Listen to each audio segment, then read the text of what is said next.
Hey guys, welcome to another episode of If This Car Could Talk. We have so much fun bringing you these videos twice a week. Not only do we showcase beautiful cars, but also prominently feature the owners and their unique stories. This week, we're featuring Mark Christ's tantalizing, low mileage with original paint 1998 Chevrolet Corvette. It has been painstakingly preserved and pampered, so it still retains everything that makes it such an iconic car. Don't forget to subscribe to the channel. It's totally free and will keep you from ever missing our twice weekly videos. Thanks for spending some time with us as we bring you cars you won't see every day, but you're sure to find them intriguing. Now, let's go for a ride. Hi, my name is Mark Christ, and I have a 1998 Corvette Convertible. Torch red, black interior.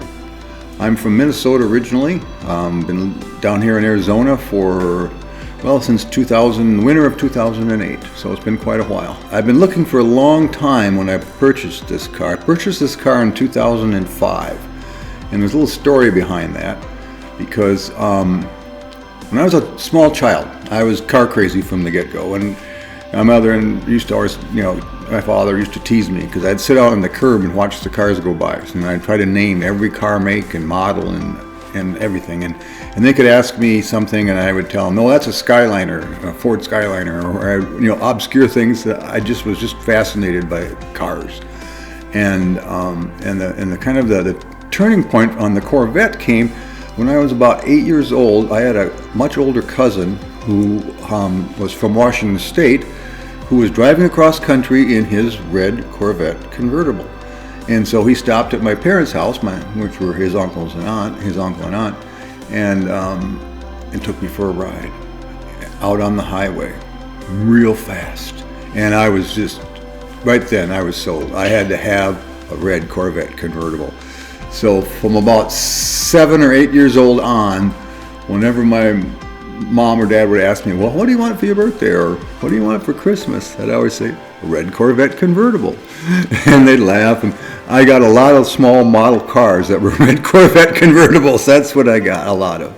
But I never gave up hope. I always thought someday, got married, had children, careers, never had time for such frivolous things as red Corvette convertibles. So it was kind of down the line a ways, and my parents became ill and passed away, and my mother was the last to pass away. My dad in 2002, my mother in 2005, and I just have the one sibling, a brother.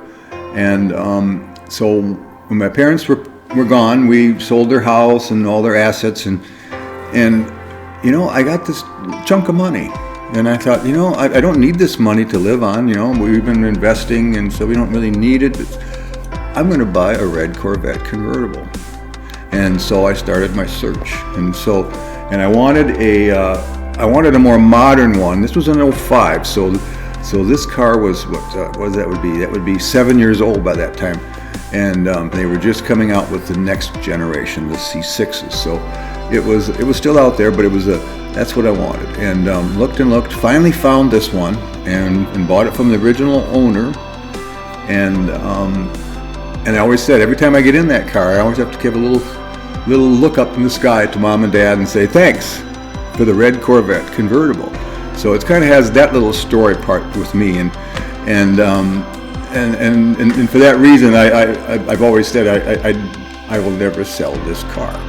This car will just be with me until I'm gone, and so that's kind of the way that story goes. After I'd gotten the car, I started doing few little minor things. I had Corsa high-performance catback exhaust system put on it.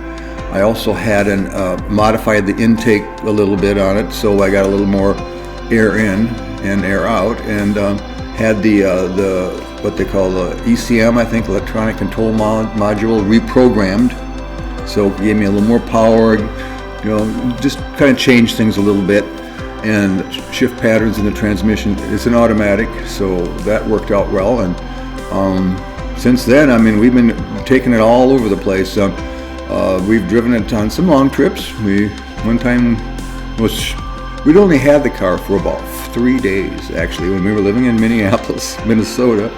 And we decided, we just got this car, and we said, let's go somewhere. And we looked at each other and said, let's go to Memphis and get some ribs. Because I heard they were really good there. So down the freeway we go, all the way to Memphis, and got a hotel right on Beale Street, and did all that whole deal with and just had a great time, saw Graceland, did all the Memphis things. And then when we left there, we thought, well, we're in no hurry, so maybe we should stop at Nashville on the way back. So we stopped at Nashville, had the Corvette this whole time, you know. Downside was it rained a lot during that trip, so a lot of the time we had the top up. But we stopped at Nashville, you know, and kind of did a quick browse around. We didn't really spend much time there. And then from there, we said we're going to go up to Bowling Green, Kentucky, to the Corvette assembly plant. I always wanted to do that. So we drove up to Bowling Green from Nashville then, and then went to the Corvette assembly plant, did the tour, watched them making them, you know, and it was just over the top fun. We learned a lot about manufacturing at that level. And that plant, of course, just produces Corvettes, so it's all Corvette orientated. So it was fun to do. And then across the highway from the plant is the National Corvette Museum, and so we went and toured that. And that was before the floor fell in. Everyone knows about the floor falling in, but this was before that. And in the front of the building, there's a whole bunch of parking spots that are kind of like black and white checkered, and big signs for Corvettes only. So that's, if you're visiting the Corvette Museum, you can park in these special spots for Corvettes. And so we did that. That was a thrill. That was a great trip, and we did that. We used to go up when we were in Minnesota. We'd drive up what they call the North Shore Drive, which was all the way up the North Shore of Lake Superior, all the way up on Minnesota side, all the way up to the Canadian border. And lots of beautiful, beautiful scenery there. And we used to camp a lot. Out of the trunk of our Corvette, we had a tent, you know, and sleeping bags, and we camped it. And that was a lot of fun. We had a lot of fun with that. And did that a bunch of trips. I can't even remember how many times we went up the North Shore. But and just because it was a good highways and so forth, and it was just something different than where we lived in the cities. We have some good friends in Kansas City, so it's been down there a few times from Minneapolis. Since we've been down here, we've been members of West Valley Cruisers in the West Valley here, in the Phoenix West Valley, and done a lot of cruising around the valley here with that group. And the best one was when 2 years ago, because last year again it was canceled because of COVID, but the year before we did the Route 66 fun run, which, you know, goes up and through Seligman, Arizona, to the Route 66 headquarters, over to Kingman, and then over to Topak. And cars from all over the country, all over the world are there. And it was just unbelievable. The amount of people we met from all over the world, and all the cars, and so that was a fun trip with the car. I mean, we had a great time with that. And did the run on the longest stretch of Route 66 that's still available.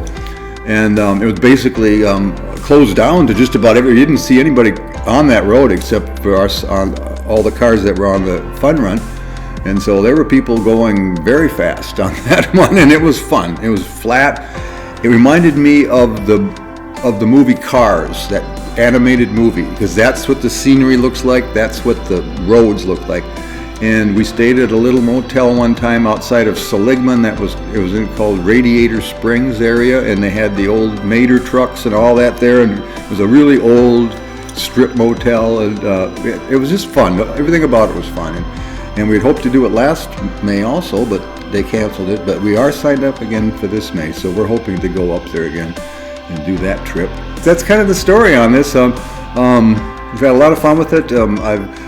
We've put about 50,000 miles on it, and we've had it for 15 years, so that doesn't amount to a whole lot per year, but we use it, and I try to take it out every week, make sure at least once a week, if not twice, and just to keep things moving and keep things up. The car currently has, I think, 71,000 miles on it, so, you know, it's still got a lot of life left in it, and I think that as long as you keep good care of it, I think it'll last forever and produce a lot more smiles as the years go by.